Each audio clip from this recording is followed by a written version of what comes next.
Lord, I am just a simple man, trying hard to understand. Where's my place in your great plan? Oh Lord, help this man. Lord. Bismillah wa salatu wa salamu ala Rasulillah. Dear brothers and sisters, Assalamu alaikum wa rahmatullahi wa barakatuh, and welcome to a new episode of Contemporary Fiqh Issues. We have with us again our special guest, Sheikh Assim bin Luqman Al-Hakim. Sheikh Assim, welcome. Sheikh Assim is one of the well-known da'is and callers in the West. He travels extensively to many countries around the world delivering lectures, and he is the Imam and a Khatib of a masjid in Jeddah, Saudi Arabia, and he has been in such position for the last 21 years. Sheikh Assim, last time when we were discussing on the show, we were discussing the term Fiqh An-Nawazil or An-Nawazil Fiqhiyya, or contemporary fiqh issues, and what this means to Muslims, and how the scholars derive rulings for this issue. We also discussed looking at it from an overall point of view, and we were briefly getting into the issue of how to categorize the contemporary fiqh issues. If you could elaborate, please. Okay, we mentioned that we have to, first of all, visualize an incident in order for us to be able to understand it.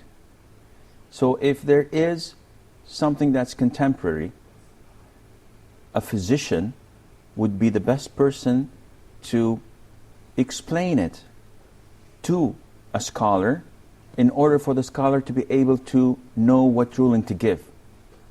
Yet this physician would not be suitable to give the verdict, whether it's permissible or not permissible, because he's not equipped with the Islamic knowledge and tools of science. Likewise, if we want to talk about finance transactions, a person from the finance world would be the most suitable person to explain and elaborate on how things are going to a scholar of religion. Therefore, we have to first of all visualize it. Sometimes, without visualizing it, you give the wrong interpretations, the wrong rulings on a particular issue. For example, if we look at what is known as suicide bombing, and some would call it missions of martyrdom. They would think that if you do this, if you blow yourself up, you're a martyr. And on the other side, there are scholars that would call him a person who committed suicide. Without visualizing how this takes place, you cannot give the correct fatwa. Because the most authentic opinion is that suicide bombing is suicide. Regardless of the benefits, who is the one who pushed the button? It is you. Who is the one who pulled the trigger? It is you. So you are actually killing yourself. And in so many incidents and cases, a person kills himself without killing anyone else, or kills indiscriminately, kills children, women. And in Islam, we're obliged and we're instructed not to kill the elderly, women, or children. Only those who fight us, only warriors. So by doing this, you're actually not killing others, you're killing yourself. You're committing suicide, and you're going against Islam. When a scholar gives a fatwa, if he does not look into these aspects, he would give the wrong fatwa. And that is why visualizing it is very important.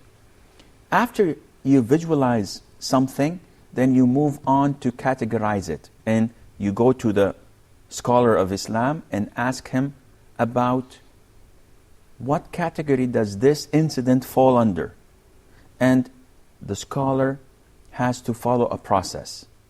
First of all, he visualizes it, and then he goes on to see, does it fall under A, evidence from the Quran, Sunnah, or the consensus of scholars? For example, we gave that last time we met, example of electrocution. This falls under a dead animal, which was not...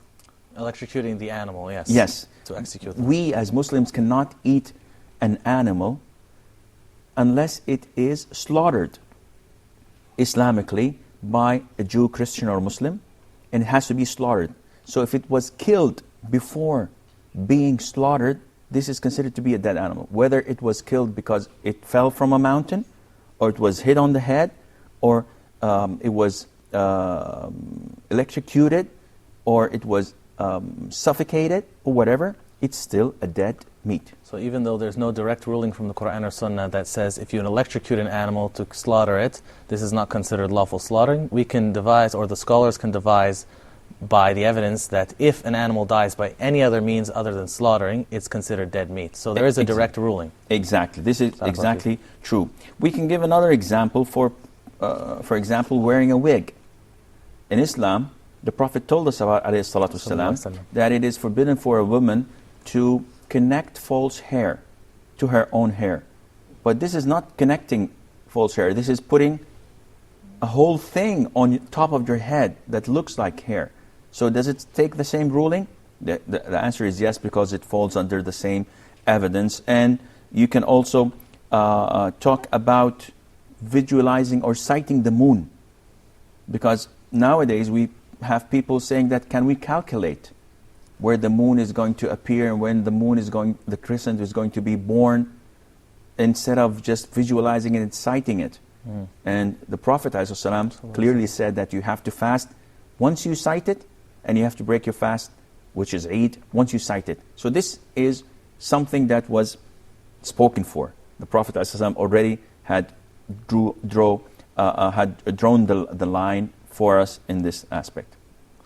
But regarding contemporary issues, since there's something that fell upon the Muslims, as you explained for us in the last episode, Barakallahu Feekum, it's not something that we can directly take from the Quran or Sunnah, and something that the scholars really have to derive. So we mentioned from those issues that they have to look at, first they have to see it from an overall point of view, and they have to look at the experts for said field, what they explain. So they have to have knowledge of what they're talking about. Then we discussed briefly of how to categorize. So how would they categorize this?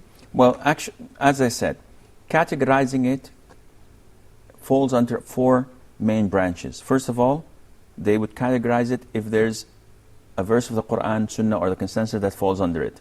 Okay. If not, they go to type B, which is looking at an incident that took place before, which was a nazila at the time, and scholars gave fatwa on. And nowadays, this incident that we have falls under the same fatwa, or is similar to it. For example, I give an example of an open buffet. Eat as much as you can. There isn't anything that covers this, but if you look in the books of fiqh, you would find that scholars gave an example of the public baths. If the consumption of water in public baths differ from one person to the other, so if someone with like a 450 pounds takes a bath, is different than someone who weighs 150 pounds. So the consumption of water, of soap, of whatever, is different, yet the price is the same. And likewise, in open buffet, they make an average, and people might eat a lot, and others might not. Yet the price is the same. So the variation of size and the consumption is negligible, as scholars say. Likewise, using loudspeakers for announcing the salah, making the adhan for the prayers, it is not mentioned in the Quran or in the Sunnah, but they had something known as a tabligh, which at early times they used to do because they had big and wide mosques. So in order for the sound or the voice of the imam to reach the back rows, they had to have like 4 or 5 people relaying his sound. So whenever he says that Allahu Akbar, the one in the 5th row says Allahu Akbar, the one in the 10th row says Allahu Akbar, so on.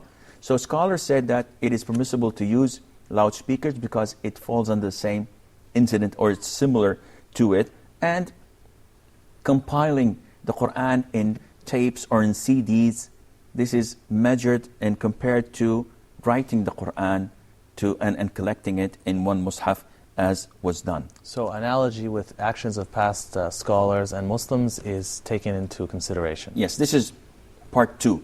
Okay. The third part, or the third way of looking at it, is when you have an Islamic ruling or a principle that is not the Quran and Sunnah, that has not been done before, but it's an understanding that you measure it under. And for example, making sa'i, which is going from Safa to Marwa on the second floor. Now the Prophet ﷺ did it on the on the ground floor, and all the Muslims. Now there are lots of worshippers visiting, and it's not enough. So what is the ruling on having a second or a third or a fourth floor? Well, they say that there is a general fiqh ruling which states that the air takes the position of what's underneath it. So this means that whatever you do on the in air would have the same ruling, and this helps us even in looking at our prayers in an airplane, because some say that no, this is not permissible. Among the conditions of prayer, that you have to be on the ground, or in some of the masajid that have several floors because they're constrained by space, and it has the same ruling. Likewise, if you look at the ruling on impersonating prophets and messengers. Now, there isn't anything that says don't do this in the Quran or the Sunnah, or anything that was looked at in the past, but it falls under the general ruling of respecting and looking up to these prophets and messengers. We'll continue on that point inshallah in just a minute. We have to go to a break. Assalamu alaikum wa rahmatullahi wa barakatuh.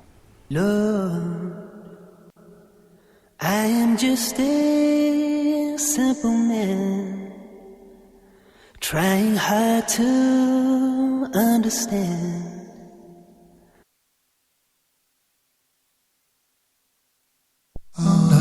Our schools, what is missing? Join Dr. Mamdoor Muhammad in Our Schools, What is Missing? He will be discussing the most common mistakes made in our educational systems. What type of teaching they teach him, what they say to him, what books they select for him to read, what things that he listens to, what games that he begins to play with. How to perfect the work in the school. Our goal is to improve our school. And we'll see practical solutions from the Book of Allah and the Sunnah of His Messenger. Most of the criteria for success for us had been designed for us by our Creator. Our Schools, What is Missing? In Ramadan on Huda TV.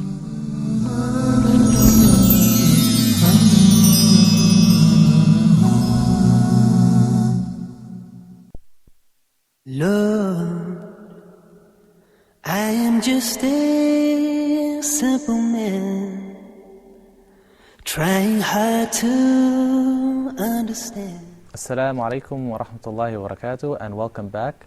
Sheikh Asim, just right before the break, you were discussing the issue of sa'i. If you could continue, please, for the benefit of us. We mentioned that there are a number of ways of looking at this, and there are 4 procedures that we should follow when we would like to know, after visualizing an incident, how to categorize it. And we said that the third one is the thing that falls under a general ruling, which is not Quran Sunnah, which is not an incident that took place in the past, but it's a general ruling or a fiqhi ruling. For example, for sa'i, the ruling states that the air takes the same ruling as the floor. This is a general ruling.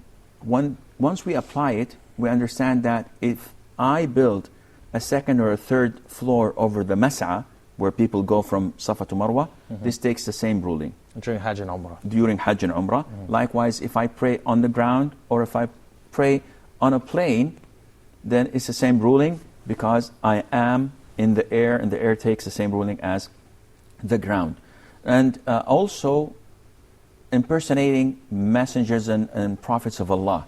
This is completely forbidden, and the consensus of scholars upon this issue, because there is a great rule that we follow, which is that known by default in Islam, that is to glorify and to, well, actually to respect the prophets and messengers of Allah Azza wa Jal, and impersonating them by any Tom, Dick or Harry is considered to be humiliating them. The fourth category is that does not fall under the first three, but usually it is looked at as form of blocking the means. So for example, if we come to the issue of organ transplants, some say it's permissible, some say it's not. Those who say it's not, they're blocking the means, because they say that you have to take this organ from a dead person, and breaking the bone of a dead person is like breaking it from a living person, like the Prophet said, is forbidden. Or mutilating a dead person, or harming a living person by taking one organ of his that may affect his life in the future. So this is one of the ways you categorize it. Now, we spoke about two types. First, you visualize, then you look at the ruling in accordance to Islamic sciences. Does this end the process? Definitely not. Why is that? Because you may know the ruling, you may know the circumstances that this incident took place in, and you understand it fully, but it still may not be applicable. And this is very important, because it's not as simple as 1 + 1 = 2. For example, a person who is ill or sick, the doctor diagnoses this illness, so he's visualizing it. Then he knows where the illness is. He goes to his own knowledge to seek the remedy or the medicine, the treatment. And he comes up with a treatment or a surgical procedure. And he knows that 1 + 1 = 2. So this is the illness, and this is the procedure. We come to the third part, which is it applicable or not? There might be a reason that prevents him from applying this procedure, whether the patient is too old, or the circumstances are not suitable. There isn't any operating room that is suitable or hygienic or whatever. Likewise in Sharia, the scholar comes and he visualizes and he knows under what category it falls under, but then he sees if it's applicable or not. For example, the Prophet ﷺ, he came to Aisha, may Allah be pleased with her, and told her that had your people were not so close to the times of ignorance and pre-Islam times, had they not been like this, I would have demolished the Kaaba and built it all over again on the pillars of Ibrahim, and I would have made 2 doors for it, one for the people to enter from and one to exit from. What prevented the Prophet from doing this? He visualized the circumstances. He knew that he had the right to do this, but he didn't, because he understood that there were things that would prevent him from doing this. And this is very important, because to apply something, you have to have 3 criteria or 3 conditions. First of all, you have to balance between the pros and the cons, advantages and the disadvantages. Whenever the disadvantages overweigh, it's forbidden. You have to stop. Secondly, you have to evaluate the necessity and whether this is something general or specifically for A, B, or C. For example, the utilization of bank interests. If someone is living in Canada, for example, and by law they have to give him interest over his deposits in the bank, would he leave it for them so that they can utilize these interests to mercenaries and etc., or that is missionaries? Well, it's the same. Or benefit from it by harming others, by lending it to other people, taking more money from them. Or should I take it and give it to the poor? This is an issue of discussion that has to be thoroughly looked to. And finally, we have to understand the circumstances, the traditions, the customs of the country. As in the case of the ruling on wearing pants, trousers. So if you visualize it and you know that these trousers are the dress of non-Muslims, for example, and then you try to put it under a category which is Islamically, and look at it, whether it's permissible or not, probably would say, imitating the non-Muslims is haram, is forbidden, so it's not permissible for you to wear trousers. Now, I gave the verdict without going into the third category, which is it applicable or not? The fatwa is not applicable, because though the non-Muslims wear it, the majority of Muslims wear it as well. So it is not indicating that whoever wears trousers is not a Muslim. It's shared by Muslims and non-Muslims alike. It's not something specific to them. Yes. So this is how the conditions that we have to have in order to know whether to apply this or not. Now, having talked about this, visualizing, knowing which category, and then is it applicable or not, there's a fourth type or fourth procedure, which is if I did not still reach a verdict. What to do? After applying all this process, I could not reach a verdict. What to do? The safest and the most acceptable thing among scholars is to abstain. Just say Allahu A'lam. Allahu A'lam. I do not have the knowledge. Maybe someone else would come later on and give this, but you have to be aware not to go into deep waters without being able to swim. So we find often, though, that there are some scholars that unfortunately, or people who claim to be scholars, that actually do this. They go in over their head and they end up misguiding the people as a result of it. So what would you say, Shaykhna, are some of the common mistakes that some scholars make when addressing these issues? That's a good question. People by nature make mistakes. And that is why we do not exclude scholars from this human nature thing. However, it is very important to know that these nawazil, these incidents or new contemporary issues should not be addressed by one single scholar. It should be collective. And this is why the Fiqh Council of so many organizations and countries, they collaborate, they gather once or twice a year to discuss these important issues that maybe if one scholar gave his fatwa without consulting them, he would regret this later on. So the most important thing to avoid is to give a fatwa without having a reference of a collective decision-making body, which is usually composed of scholars who are excellent in their knowledge, and also they are excellent in their righteousness.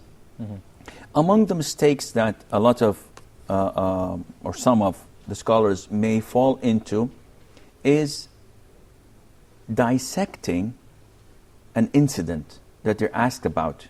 So whenever they try to visualize an incident, they come to it and say, okay, this incident is divided into 4 contracts, for example. I'll give you an example. There is what is called as an Islamic transaction in banks, where you go, you actually want a loan. Conventional banks tell you, we will take 7%. Here's 100,000, you pay us 7% a year. Islamic banks, so-called Islamic banks, would say, well, we don't lend you by interest, but what we can do is, you give us power of attorney to buy something on your behalf. You give us a promise or a signed contract that you're going to buy it of us once we buy it for you.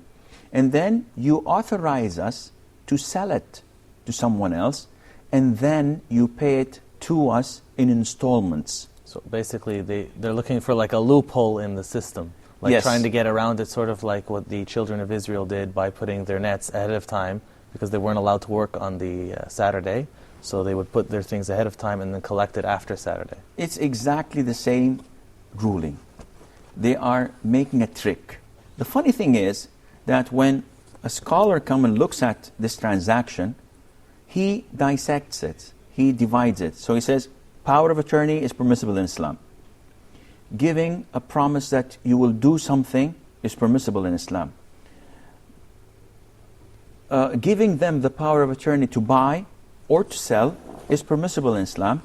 Buying items in installments is permissible in Islam. So if you look at it individually, it's all permissible. But when you come to the actual transaction, it is something of a trick to make usury or to make riba halal. So they forgot about إِنَّمَا الْأَعْمَالُ بِالنِّيَّاتِ, that every action is by their intention. Yes, and this is extremely important in transactions, that the intention is meant, it's meant, and it is intended. So it has to be looked at when making a transaction. Barakallahu feekum ya Shaykh, Jazakallah khairan. We'd love to continue, but unfortunately we're just out of time. Join us again next week, inshaAllah. Assalamu alaikum wa rahmatullahi wa barakatuh. Lord, I am just a simple man, trying hard to understand. Where's my place in your great plan? Oh Lord, help this man as time, like the grain of sand, slipping through the palm of my hands. I realize I need to make amends.